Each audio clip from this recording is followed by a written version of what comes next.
I guess. I have some flash drives. One's for house, one's for trance music. And when I'm on the road in those trucks, I use it. Um, USB connection's a little bit better than what I use, just like from my phone to the truck. I don't look at Majority Report like I used to.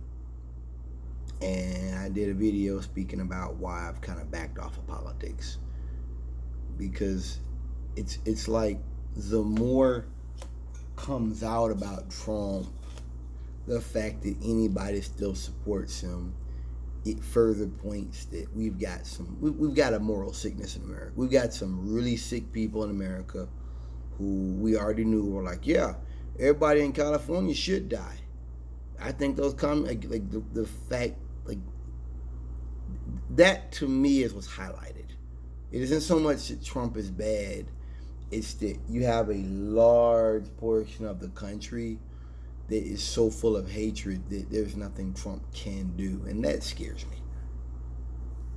And like I've joked about that in the past, but that is a little bit terrifying. That there aren't more people like, hey, we can't have this. And I thought about how when Trump was first elected, well, not first, but back in like 17 or whatever, I remember saying that my hope with Trump was that he would break up NATO. And I've talked here about how Trump has actually done much more than that, as in creating instability. And I thought about how the one good thing about Trump is that people realize they're on their own. At least that's how I feel. I've talked about my masks. I've showed you my equipment. I've showed you my AR-15. I'm not going into that again. But these discussions I had people years ago about, oh, well, there's bunkers. That's to protect us. That's the leadership. And the stockpile is there to save us. No, it's not. Jared Kushner came out and told America and told the world that that's not for the states, that's for us. So that laid out that you're on your own, people. That the idea of the federal government acting in an appropriate manner and coming to save the day, that's not happening. That isn't the role of the federal government, and you are on your own. And you have survivalists, like people that like Trump, that actually are like, yeah, that's good. And maybe it is. In my view, it's good because I'm making a point here. Follow me. This presidency was fascism and free market capitalism's big moment. And I present to you, they failed America. They failed America. And I don't think we can come back from this. But anybody in the future was like, yeah, we should have no taxes. And we should just have like no government. Well, you got Trump. You got Trump. You got a president who feels he is a cheerleader. His role is a cheerleader. That's his words, not mine. And I talk often about how we have to be smart, black people, socialist people on the left, that when we get positions, we have to be smart. We can't do anything to look bad. I mean, look at what they did with Alexandria Ocasio when she came up there with the dress. I'll never forget it. People were like, she's a socialist, but she got $1,000 dress. She's playing the game, stupid. Which, if she had walked up there with some fucking slacks and a shimmery shirt or something she bought from TJ Maxx the day before that was like $500 or $100, they would have talked about her on that. You can't win with these fascists. Because it's not about policies, and it's not about what works with them. It's about hate, and it's about destroying the government. Period. And anybody that's charismatic and brings forward policy and good ideas, they hate that. So talking about her. How much money does Trump's outfit cost? I remember, was it John Edwards had like a $5,000 haircut years ago? You know what I mean? Like, politicians and money, like, is that really what we want to talk about here? But that's what they do, you know. And I guess that's why I always said the left, you know, when you get in office, to be very careful. I remember, people forgotten now, when they had, AOC was having a rally. And they had some crazy lady come up talking about eating the kids. And she took her jacket off and had to eat the kids on it. And AOC took the mic and put it behind her back, which is what I would have done. And people were like, oh, this is her kind of following. This is the left. They're mentally ill. And what it came out? It came out that it was right-wingers that funded that and paid her to go there and act a fool. And it's weird because to me, in a way, it kind of backfired. Because I kind of had a respect for AOC. AOC could have been like, yo, get her the fuck out of here. She could have been like, and they could have grabbed her and slammed, because she had security. They could have slammed her on the floor. She didn't do that. She put the mic behind her back, which is to be like, hey, you know, I don't support this. My mindset was, we don't know what the lady's been through. If I had a rally today and it happened, my mind, we don't know what that woman went through. We don't know. She might have took 3 buses to get over here from working 3 jobs, you know, barely making rent, and she's frustrated, and she just had a mental breakdown in front of us. I don't find that funny. And the fact that you had right wingers who were willing to spend their money, it to me, it kind of proved the point that I'm dealing with people who are really cold-hearted, sadistic bastards.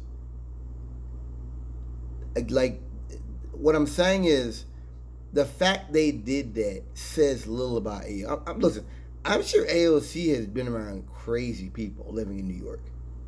She was a bartender. So I'm sure she's dealt with crazy people, having to ride the bus, subway, what. I'm sure she has. I have. I don't look at them and laugh. I don't, unless it's something stupid. I don't look at them and like, you're inferior. I look at them and I feel for them. I've had family that's been through that. And the fact that right-wingers would use that to attack AOC, it showed me a whole nother depth of cruelty. And the fact that they would come out and openly admit they had done that, it's like, wow, you guys, you really have no humanity. There's no level too low for you to step. No level. And then even after you admit that, hey, we did it's fake, you still had right-wingers like, yeah, they admitted it, but is this? No, it's not no is this. You guys,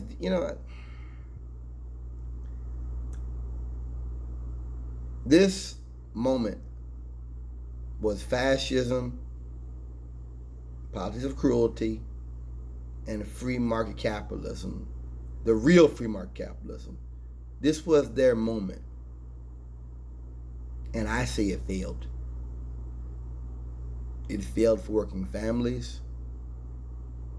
It failed for people who are like me, getting up every morning to go across town and work a job they hate with people they hate. It failed them. I think that Trump created a more shaky economy. He created it. I think that Trump created an economy of people who are really uncertain. I think that Trump, if anything good, he created a bunch of survivalists. They may not see themselves as that, but I just, I think that Trump created an environment of people that don't trust the U.S., rightfully so. I think that Trump is America when the blinders are taken off of. And I think that the fact that Europe has quarantined America, much of the world has quarantined America, I just think that America's been exposed for who and what it is, which is a good thing. And I think that people, like I said before, people have always wondered about from our government, and we're gonna go get the blacks and get them in check. And Trump did all that. And conservatives will forget. 10 years from now, conservatives will forget about it. It's kind of like we talk about, if you burn the flag, I'll burn your ass, all stuff. Well, Supreme Court ruled on that back in the 80s. That is free speech. Burning the flag is free speech. You spending your money is free speech. We already ruled on this stuff. But they have a short memory because conservatives don't have to know history. There's no need. There's no benefit.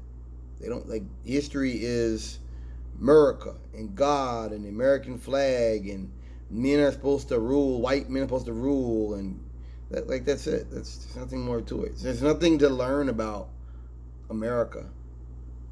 A lot of these folks don't even know the Constitution. They don't have to learn the Constitution. They know they can carry a gun, and they know they can tell people to shut up, and they can, nothing else to learn. That's it. Maybe they know about what a warrant is. Maybe. That's it. What about the 10th Amendment?